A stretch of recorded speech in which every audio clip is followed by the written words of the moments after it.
বলছি সেখানে কার কোনো নাম নাই, শুধুমাত্র সময়টি উল্লেখ আছে। ওই জন্য আমরা নাম ফলক দিয়ে দিই উন্নয়নের দ্রুত আরেকটা জিনিস আপনাদেরকে জানানো চাই যে রেলওয়ে একটা লোকসানের পুরস্কার, এখানে প্রতি 1 টাকা রোজগার করার জন্য 2.5 টাকা মতো খরচ হয়। তো এইটার দুটো কারণ আছে। একটা কারণ হচ্ছে যে রেলওয়ের দুর্নীতি, রেলওয়ের যে অপচয়, সেটা এবং আমরা সেটা যাতে কমে, দুর্নীতি যাতে কমে এবং অপচয় যাতে বন্ধ হয়, সেজন্য আমরা কার্যকর ব্যবস্থা নিচ্ছি।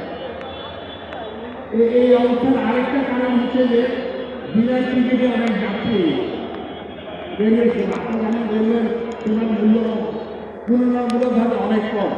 এত সত্ত্বেও কিছু কিছু এলাকার যাত্রীরা আছেন যারা ভাড়া দেন না, পরে কিন্তু এইভাবে যদি চলতে থাকে তাহলে কিন্তু রেলওয়ে সার্ভিস বন্ধ হয়ে যাবে।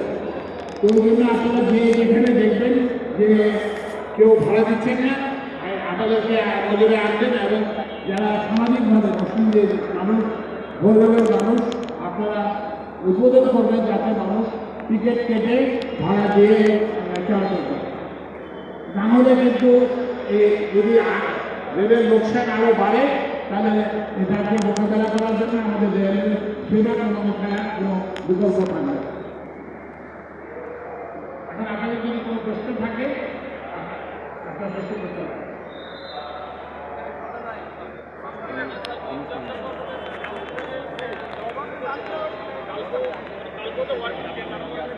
প্রত্যেক দিন চলবে, এটা যে এখন যে চালু হলো এটা প্রত্যেক দিন চলবে।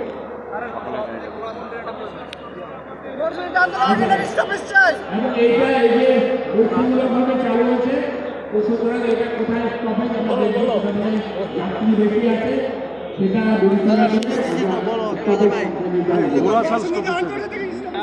স্যার আমাদের নৌসুন্দিতে আন্তনগর ট্রেনের স্টপেজ দরকার। আমরা হচ্ছে সিলেট থেকে চিরাং থেকে আমরা সবাই স্টপেজ চায়, নিজের গাড়ি যারা স্টপেজ চায়, আমি জানি যে সেটা সুবিধা হয়, কিন্তু তাহলে তো আন্তনগর হলো না। এবং তাহলে জেলা সরকার স্টপেজ দেয়, কিন্তু সরকার স্টপেজ দিয়ে সরকার কিন্তু বেরিয়ে হয়ে যাবে, তখন তো আমার যারা যাবে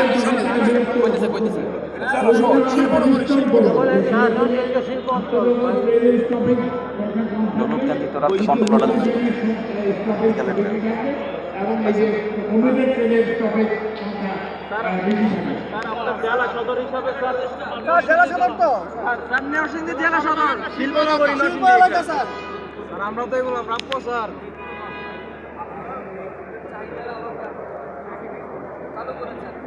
আমাদের অনেকগুলো রেল লাইন আছে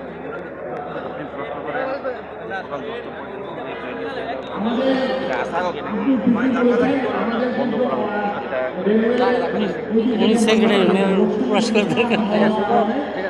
রেলের যে লোকোমোটিভ নাই, স্বল্পতা আছে, তবে কোচের স্বল্পতা আছে। এখন কোচ যেগুলো পুরোনো সেগুলোকে দিয়ে আমরা চালাচ্ছি। তো আমরা কোচ সংগ্রহ করার জন্য চেষ্টা চালাচ্ছি, আমি লোকোমোটিভ সংগ্রহ করার জন্য চেষ্টা চালাচ্ছি। আপনারা জানেন যে বাংলাদেশি বাংলাদেশ সরকারের একটি প্রতিনিধি দল গণফিরে যাবে।